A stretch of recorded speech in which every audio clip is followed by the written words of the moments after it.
Without raindrops, Twilight soon began to feel lonely again. Somehow, she didn't want her to go away. Running away, in retrospect, had been a cowardly thing to do.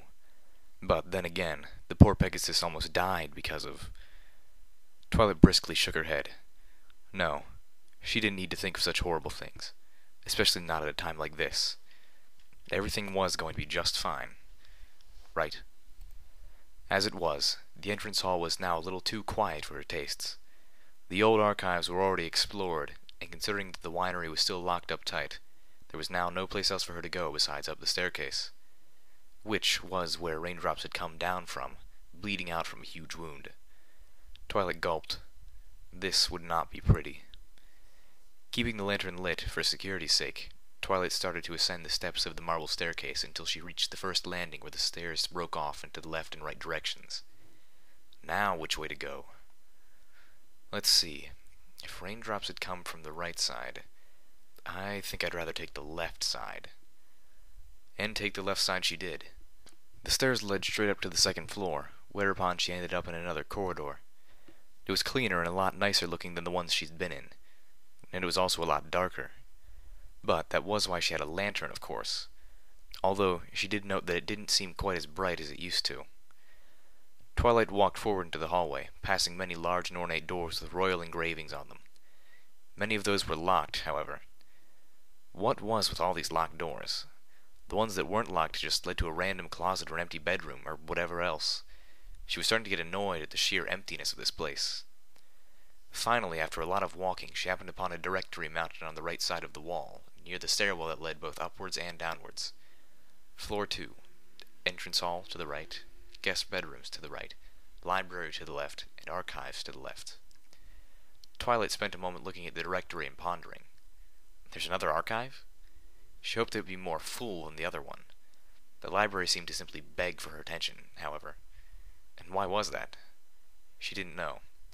Somehow, she just felt that there would be something there. So, ignoring the stairwells for now, Twilight continued making her way west down the hallway. The hall also branched out into north and south passages, but another directory told her to keep heading west. The library, or archives, whichever came first, weren't too much farther now. Finally, after a few minutes, she came upon a much larger door than the others. A plate mounted next to the doorway read, clear as day, Archives. The hallway continued on west, but Twilight decided that whatever was in the library could wait. There had to be something interesting in here. With only the slightest hesitation and feeling of dread, Twilight pushed the doorway open and stepped inside. Well, if one thing's for sure, this place is a lot more cluttered than the last one. Twilight stepped cautiously around the many bookshelves and bookcases of the room she was in. Unlike the old archives, the current new archives weren't one big running corridor. It was a series of interconnected rooms, chambers, and storage closets, and some of them seemed to go on upwards for hundreds of yards. Perhaps it was all in an effort to conserve space. Even then, she feared that the random series of rooms might get her lost. Twilight was sure she'd already passed the same statue 3 times. Unless there were just 3 of the same statues, but in different places. This was just so confusing. And why did she have the feeling that some pony was watching her? Twilight stopped dead in her tracks. A chill had just run down her spine, and it wasn't from the colder than normal air. Lantern still held firmly in grip. She turned around to look behind her. No pony was there. She ventured to look in every other direction, but it seemed that she was alone. Sighing, the unicorn continued onwards. She was starting to get tired of constantly opening and closing the doors every 10 trots, and Twilight sincerely hoped that there was something useful or interesting here. She got her wish. After nearly 18 separate rooms and hallways, she walked into a room that didn't appear to lead anywhere else. Nestled in the corner, she could make out a familiar glint on one of the bookcases. Another bottle of laudanum. Twilight wasted no time in rushing in to grab the precious healing tonic, leaving the door wide open as she did so. The unicorn was quick to grab the bottle off the bookcase and stuff it into her saddlebags. To her amazement, there was yet another prize to be claimed, right where the bottle had been resting. Another note. She swiftly set about reading it, not noticing that her lantern's flame was slowly diminishing. To all servants, as many of you are all aware, the elevator system in the archives is still under maintenance. Under no circumstances should... Twilight's reading light suddenly vanished, rendering her unable to finish making out what was written. And her reading light also happened to be the only light that was available at the moment. with the fizzle of a flame being snuffed out, the entire room became pitch black. What happened to the light? Twilight stuffed the note into the bag. There would be time for it later, and now set the unlit lantern on the floor. What was wrong with it? She furiously tried turning the igniter key, but it wouldn't start. All she would get was the slightest fizzle, followed by silence, and no light. She tried to activate the lantern again numerous times, her heart pounding faster and faster with each unsuccessful attempt, but it was the same tired result. Twilight eventually came to the terrifying conclusion that the lantern must have finally run out of fuel, and it couldn't have come at a worse time. Hush now, quiet now. Ice ran through Twilight's veins at the sudden voice. It wasn't so much what she said, as it was how it was said that scared her. The voice sounded soft and, if she dare say, friendly, but there was a peculiar undertone to the voice. It was as if the voice had a low demonic echo to it. It's time to lay your sleepy head. And with the voice came the shuffling of hooves on a wooden floor. Twilight darted her eyes towards the door and remembered that she left it wide open. A dull light from the outside hall made a pony-shaped shadow visible in front of the doorway. Hush now, quiet now. Twilight stifled a gasp of fright and her heart leapt to her throat. Some pony was coming. Some pony had found her. Again. But it didn't sound like the same one from the last time. Rather than make all varieties of guttural growling, this one was singing a lullaby. It's time to go to bed. And why did it sound so familiar? Like she'd heard it somewhere before. The shadow of the pony in the hall outside was getting larger, and the source of the lullaby was getting closer. From what Twilight could tell, the voice sounded female, not to mention it was prodding some very familiar nerves. Where did she hear this voice before? After the lullaby's lyrics had run their course, the voice chose to continue the song simply by humming the tune. The shadow of the mare in the hall soon started to shrink, but that was not because it was leaving. No, the source of it was already there, standing in the doorway and looking inside. Twilight dared not move. She was in pitch darkness after all. Just maybe she could use that to her advantage to stay hidden. All it would take was her to stay as absolutely still as possible. But standing so still was starting to become uncomfortable. She just had to sit down. Maybe lie down flat while she was at it, to ensure she was hidden as possible. The strange mare in the doorway hadn't budged an inch, which both confused and frightened Twilight. Had it already seen her? If so, why wasn't it attacking? Wait, why it? It was clearly a pony. A female pony. So, why refer to her as an object? Swallowing deeply, she decided to take the gamble. Very slowly, she started lowering herself to sit on her haunches. The mare didn't move. Twilight then lifted hoofs so she could lie down. Clang! But she accidentally struck the lantern, knocking it onto its side and ringing out with a noise that almost gave her an aneurysm. Silence reigned for what seemed like forever, until it was at last broken by a simple question. Twilight? Are you there? How does she know my name? She thought, astonished. Is she... Against all faculties of logical reason and common sense, Twilight decided to respond. Yes. Is that you? Rainbow Dash? Rainbow Dash? Oh my, no. She's out playing somewhere else. Playing? Somehow, Twilight felt as if that term wasn't exactly right-minded, and at the same time she began to regret ever opening her mouth. The mare in the doorway, Twilight still couldn't quite make out her features, took a hoof step inside the room, and the unicorn cringed. It's me, Twilight. Fluttershy. Fluttershy? Twilight slowly stood back up. Fluttershy. That was one of her friends. The ones she was trying to save. She'd found one of them. Well, Fluttershy found her, but did it really matter? Fluttershy! Oh goodness, I was looking all over for you. I thought you were in huge trouble. I was looking for you too, Twilight. The mare took a few more hoof steps forward, and Twilight started to see the mare in better detail, her eyes having adjusted to the dark better. Fluttershy was a Pegasus pony with a yellow coat that at first reminded her of raindrops until she saw the flowing pink mane and tail. The sight of her friend seemed to trigger several memories in her psyche. At last she could finally recognize her. She looked unusual for some reason, but perhaps it was just the lack of detail seen in the dark. "How did you get here, Fluttershy?" Twilight inquired, now starting to approach her friend feeling comforted. "It was so dark and scary in the rooms, and I thought there were monsters lurking around here." "Oh my, that does sound scary," Fluttershy said, and Twilight could just see the Pegasus put on a small smile. "But don't worry, it'll be alright now. Now, if you don't mind, if it's okay, would you please die?" "What?" "Oh, I mean, Master wants me to bring you to him first, and then you have to die. Is that okay?" "What? What was she talking about? She wants to see me die?" Twilight was stunned. She let out a gasp and leapt backwards in fright. "What are you talking about?" she yelled, unable to comprehend what she was hearing. "Who's the Master? Why do you—" "Master wasn't very happy when he heard that you were still here, even after what he did," Fluttershy explained, taking another step towards her. "So, Master Xander told me that he wanted to talk to you, and he wanted me to come and get you." So it was Xander that was responsible for this. By this point, Twilight had learned to associate the name with the highest of ills. Why did he want to talk to her?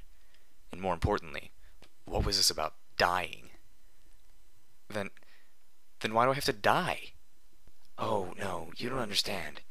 You don't have to die. He just wants you to, that is, if you don't help with his plans."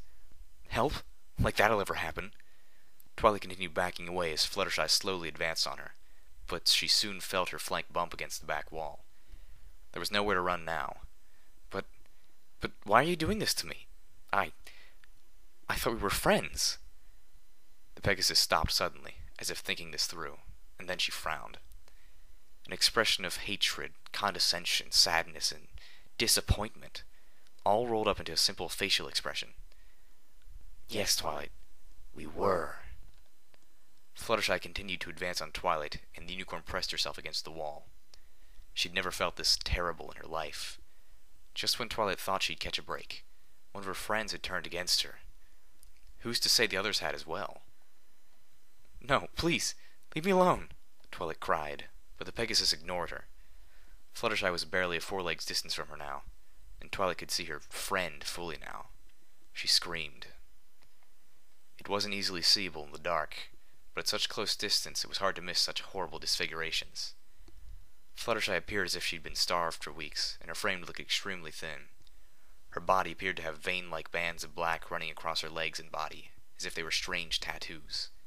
Her pink mane, though still quite smooth, a bit frayed in some places. Some kind of disc-shaped metal brace was riveted, actually riveted. There were rivets attached to the brace, around her neck.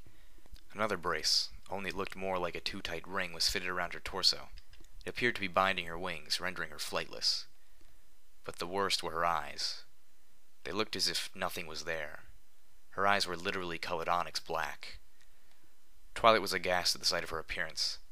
She knew in her mind and limited memory that this was not how she normally looked. "Fluttershy, what has this monster done to you?" "Master Xander's done nothing to me," Fluttershy said, her tone slowly lowering to become a snarl. "You should ask that yourself, Twilight." "What do you mean?" Twilight fearfully squeaked, but Fluttershy stayed silent. The Pegasus started to raise a hoof. To do what? Twilight was uncertain. But before anything else could happen, Twilight's instincts of survival kicked in. And did they ever kick in? The unicorn shrank back, turned around, and bucked Fluttershy straight in the muzzle. "Ow!" Fluttershy yelled, holding her nose and groaning with pain. That kick was surprisingly strong, and it also distracted her long enough for Twilight to gallop past the Pegasus and into the hall of the archives. She heard Fluttershy let out a howl of fury behind her, but she did her best to ignore it and keep running. Twilight entered the next immediate door she came across and slammed it shut behind her. In a place like the archives, there were countless places to hide. But would any of them keep her safe for long? The room she was inside contained nothing more than a few small boxes and bookcases, and those were no good. She ran through the door to the next room and shut it as well. Panting, she began to look for another hiding place. This room was much larger than the other ones she'd been in prior, and a little brighter as well. It appeared to be some kind of crate storage room. There were stacks and rows of crates much higher than her all around. Maybe somewhere in here would do. The muffled sound of something crashing open made her jump. It was the door of the previous room she was in, which meant Fluttershy was already on her tail. Panicking, Twilight bolted deeper into the room and let herself get lost in the maze of crates and boxes. Turning the sixth or so corner into the crate maze, she finally happened upon a gap between two crates. Upon closer inspection, she found that the gap led to a tiny crawlspace behind the crates. It wasn't very visible at all from the outside, and Twilight reasoned that it would be too small-looking of a place to bother checking. Immediately after deciding to hide in there, she heard a distant crashing sound of a door being thrown open. Fluttershy had to be in the room now. That thought alone made Twilight cringe with fear. She anxiously checked around the maze-like passages for any sign of the Pegasus, and hastily crawled behind the crate. From this hiding place, she could peek around the corner of the box through the gap to see if any pony was coming, and still remain mostly hidden. She was virtually invisible in the spot. Knowing this, Twilight almost smiled. Maybe she would, for a change, finally be safe. For a while, at least. A few minutes passed with very little actually happening. Twilight snuck a glance out into the maze row every now and again, but everything was unusually quiet. Just when the unicorn was about to venture another peek, she heard the voice. Oh where can my Twilight be? Twilight gulped and decided to take a quick look outside. She froze. Fluttershy was in this row of the crate maze now, and slowly approaching her position. The higher lighting situation made it easier for Twilight to see those horrible marks and rings around her body and neck. Easier to see, that is, but not easier to accept. It was just repulsive what Xander could do to a pony and expect to get away with. Twilight. The voice, with its demonic undertone, was starting to become very sing-song and playful. That could not have been a good sign. I can smell your fear. I know you're hiding. Just come on out now so I can take you to the master. I mean, if that's okay with you. The unicorn dared not respond to that, and continued ducking down and hiding in the crawlspace. She'd been fooled once by this thing, and heavens condemn her if she'd let that happen again. It couldn't have been her friend. It had to have been a fake, or maybe Fluttershy was being controlled. Hey Twilight, if you're nervous, I can sing you a lullaby. Here's my favorite one. Hush now, quiet now, it's time to lay your sleepy head. Hush now, quiet now, it's time to go to bed. What kind of demon sings a lullaby like that? Twilight felt as if she should know the lullaby, but where she knew it from eluded her somewhat. She looked out into the maze row again, and stopped short. Fluttershy had just started to walk past her hiding place. And for some reason, the Pegasus had stopped and was sniffing the air. You're here, aren't you? Twilight shrank back into her hiding spot, putting as much distance between herself and the gap between the crates. How could she know? Did she accidentally let herself be seen? Had she made a noise? Or did Fluttershy... Did she actually smell her, even in this hiding place? Why are you hiding, Twilight? If you wanted to play hide-and-seek, you should have just told me. I mean, if you wanted to. There were some more sniffing sounds, followed by a period of silence. Every muscle in Twilight's body begged to move, but the unicorn wouldn't let them. If she even so much as twitched, it could all be over. She'd never felt so helpless. Soon there was a sound that she had been dreading. A metallic clang of something colliding with wood, coupled with the sudden shaking of the crates around her. Fluttershy was trying to get in. Come on out, Twilight! Come out! Twilight started to hyperventilate and pressed herself against the walls of her crawl space as they shook and swayed around her. Her heart pounded in her chest so hard she thought it would explode from the strain. Please, just go away. I'm going to kill you when I get in there. The dull, hollow thudding and clanking of metal striking wood continued for nearly a full minute. Twilight was perplexed by this somewhat. Fluttershy seemed even smaller than she was. How could she not get in? And that's when it hit her. The ring that was fastened around the Pegasus's neck. It must have been too wide for her to fit through. I guess when Xander stuck that thing on her, he never considered it would be such an impediment. Twilight was almost about to laugh at the realization, but the continued smashing and bashing of metal versus wood stymied her. Just because Fluttershy didn't fit, didn't mean that she couldn't just break down the crates altogether. Despite the Pegasus appearing physically weak, the amount of force being applied could have made the toughest earth pony envious. Please come out. I promise I won't hurt you. At least not until the master tells me to rip out your throat. Fluttershy's angry shouts and threats devolved into pleading and bargaining, but as they were extremely poorly phrased, Twilight wasn't about to let herself be caught. She could have been lying through her teeth for all the unicorn knew. Finally, after what seemed like forever, the banging and crashing of wood ceased. Twilight could hear the raspy, tired pants of Fluttershy from beyond the crate barrier. Was she getting tired? Why are you being so scared, Twilight? Master Xander only wants to talk to you, and then kill you afterwards. The unicorn dared not reply to that. Twilight, please, come out. There was a slight pause, and then a strange, hollowed-out sigh. But, whatever you want to do is fine. It was strange. Fluttershy's voice sounded different now. That is, not quite as demonic. It was still peculiarly distorted, but it wasn't as malicious as before. There was another bout of silence before Twilight could hear gentle hoofsteps trotting away from her position. Another minute later, they were gone too. Has she gone? She just got up and left? Twilight was confused more than ever. What was going on? 1 minute, Fluttershy is trying to break down the crates separating them. The next, she just resigns and walks away? Had the Pegasus really given up, at least for the moment? Or did she just want to lure her out? The unicorn soon found the courage to move from the corner she was pressed against, and peek out of the gap between the crates that had sheltered her.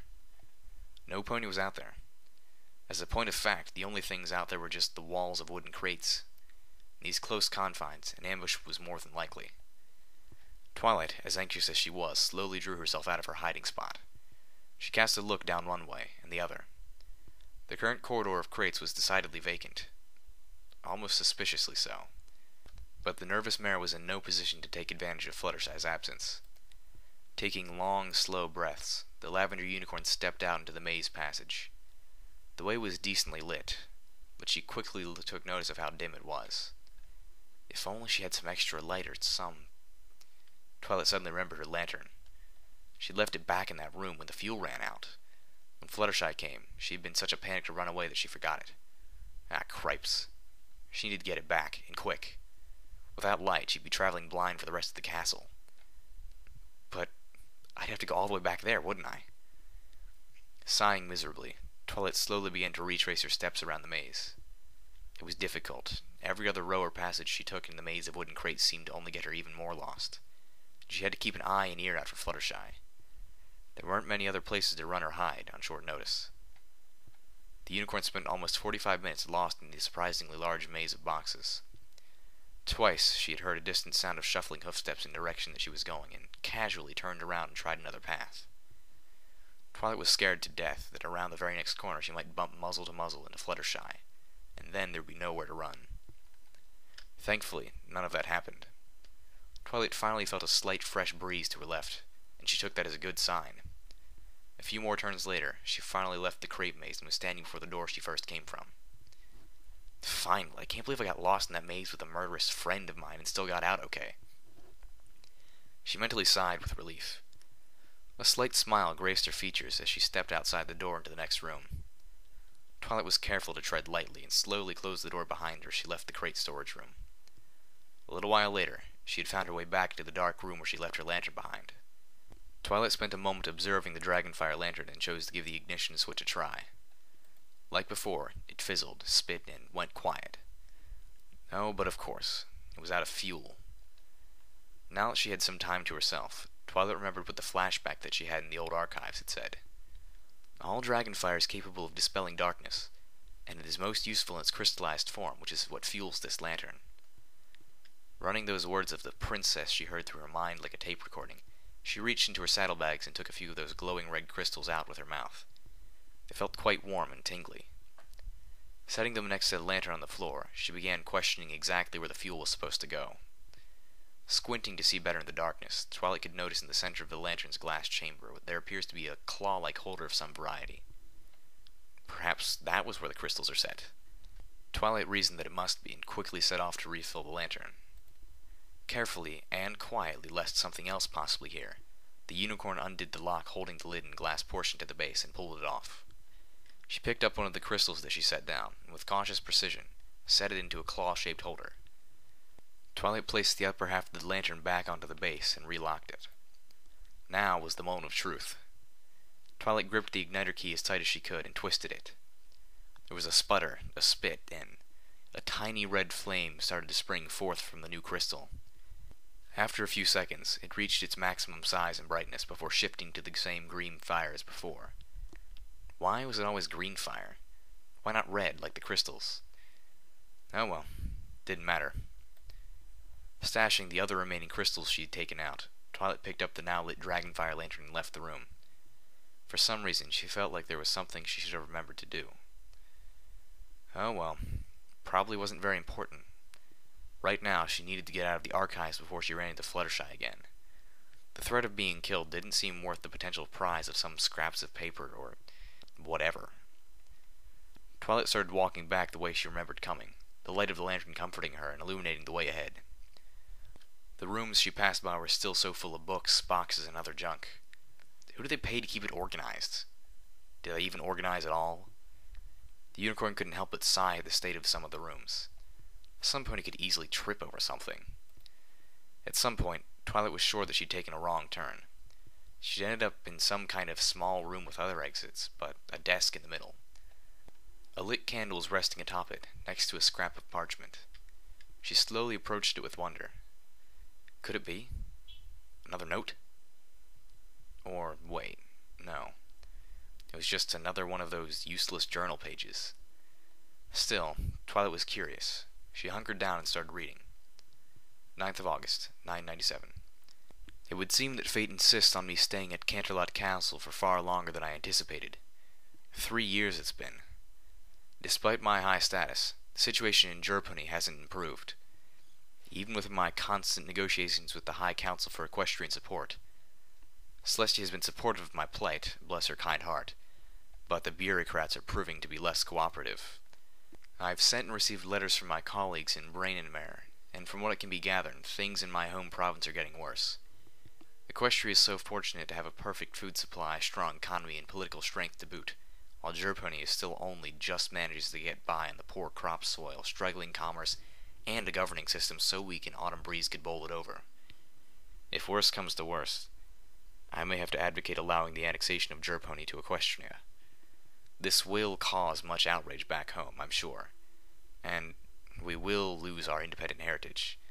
But if it will ensure that our ponies do not starve, then I'm willing to make sacrifices. Twilight stuffed the page away in her bag when she was done reading. From the looks of it, it looked like it was written by the same pony from the last journal page. It sounded awful, political. What were these places being talked about? Canterlot, Equestria, Brainenmare, Jerpony. The first two sounded incredibly familiar, and she was sure she'd heard of them before, but the last two escaped her a bit. Seeing as how there was nothing else here, Twilight trotted out of the small study and continued on her way to finding the exit. Gosh, this whole place was like a labyrinth. The unicorn forged onwards, opening door after door and passing room after room. Just as she was about to exit one room, Twilight heard something that made her blood run cold. The door of the room behind her, the one that she had before closed, had reopened itself. Her breath caught in her throat. No, it can't be, not again. She slowly turned her neck to look behind her, lantern still in the grip in her mouth, and her eyes grew wide and fearful. Oh, goody! I finally found you, Twilight. Fluttershy had found her. She was standing in the now open doorway across the room from Twilight, and the light of the lantern reached far enough for the unicorn to see those glossed-over black eyes and neck brace of hers. The sight was almost too horrible to comprehend. No. Twilight began to shake with terror. No, not you. I thought you were gone. Sorry, but, no, I'm not. Master told me to get you, and that's what I have to do. I mean, if that's okay. It's not okay. Leave me alone, you freak. Twilight suddenly screeched, and she quickly threw open the door she was about to exit through and went inside the room. In 2 winks, the door was slammed shut behind her again. Knowing full well that Fluttershy could bash open a doorway, Twilight braced her own weight against it while her eyes darted furiously around the room for another hiding place. To her horror, There wasn't anything to hide in or behind. There wasn't even another doorway leading out. She was trapped. And right upon coming to that conclusion, the door she was blocking suddenly lurched and bucked as if some pony had thrown themselves against it. The impact almost knocked Twilight to the floor, but she held steady. She almost dropped the lantern and was forced to bite into it tighter, making her teeth rather sore. Open the door, Twilight. I'll break it down. I will. Twilight couldn't help but snort. I'd like to see you try, she challenged, but she knew full well that Fluttershy could break it down. A shout of anger was the response, followed by another collision with the door, making the wood bend inwards. Twilight barely kept herself standing after that. There has to be some way out of this mess. Casting her eyes about the room in one last desperate search for somewhere to hide, Twilight caught sight of something.